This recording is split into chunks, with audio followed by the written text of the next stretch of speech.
আমাদের এই অবস্থা কেন অবস্থা বাবা জানেন? মানুষ তার অসৎ কর্মের ফল এই জগতে অর্ধেক ভোগ করেই যায়। আমরা প্রমাণ হিসেবে কোথায় পাই জানেন? প্রমাণ কোথায় পাই বলুন?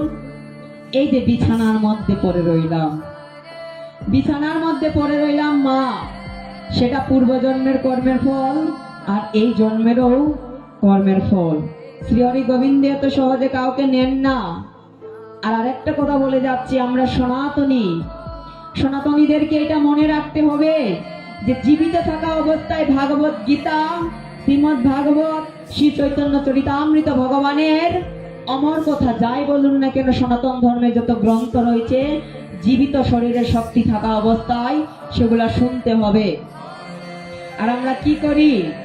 মরার সময় গিয়ে হঠাৎ ডাকবো গীতা পাঠের জন্য যে আমার বাবা মৃত্যু শয্যায় রয়েছে, আমার মা মৃত্যু শয্যায় রয়েছে, একটু এসে রামায়ণটা শুনিয়ে যাও, হনুমান চালিটা শুনিয়ে যাও, গীতাটা শুনিয়ে যাও।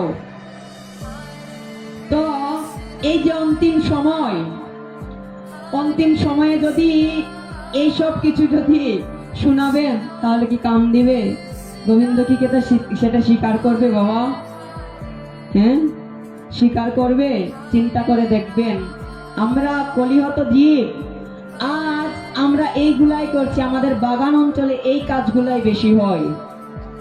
এই যে আপনারা আজকে এতজন এসেছেন, আপনারাই কি মনুষ্য জন্ম পেয়েছেন? অন্যরা পায়নি?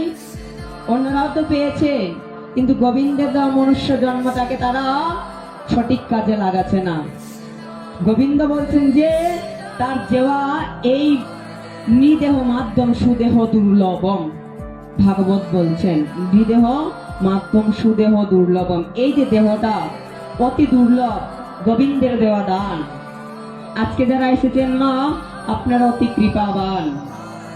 তো মনে রাখবেন, এই যে মৃত্যু শয্যায় আমরা থাকি, এটা প্রত্যেককেই মনে রাখতে হবে।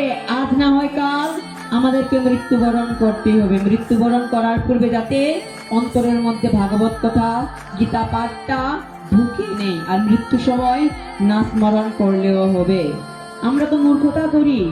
কিসের মূর্খতা? দেখবো আমার বাবার গলি বন্ধ হয়ে গিয়েছে, তখন গিয়ে একদম হঠাৎ ডাকাডাকি শুরু করে দিব যে এই আকে রামায়ণ পাঠ্য শোনাকে জিগিয়ে আমার বাবা শ্বাস না চলত, একবারে ঘর ঘরে বন্ধ হয়ে গেল।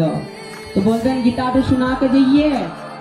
এই যে অন্তিম সময়ে মা গীতা শুনান, হরিকথা শুনান, কিচ্ছু লাভ দিবে না। গোবিন্দ বলছে এই শরীরে যতদিন শক্তি থাকবে ততদিন নিজেকে গোবিন্দের চরণে সমর্পিত রাখবেন।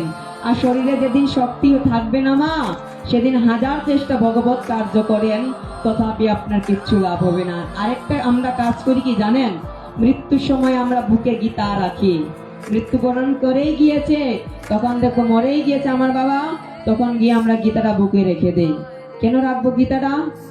কেন এবার রাখবো গীতাটা? যে না, আমার বাবা বৈকুণ্ঠ প্রাপ্ত হয়ে যাবে। হায় রে গোবিন্দ, সারা জীবন জন্ম থেকে মৃত্যু অব্দি কি করলো কি না সেইগুলা বিবেচনা করলাম না, আর গীতা রাখলাম বিদায় আমার বাবা স্বর্গ লাভ করবে? কদাপি নয় মা। কারণ জগৎ সংসারে এসেছি জানেন, জগৎ সংসারে এসেছি যদি গোবিন্দের দেওয়া কর্ম যদি না করি, তাহলে গোবিন্দ আমাদেরকে তার চরণ প্রাপ্ত হইতে দিবে না। একটা ভজন শ্রবণ করি, তারপরে গিয়ে পরবর্তী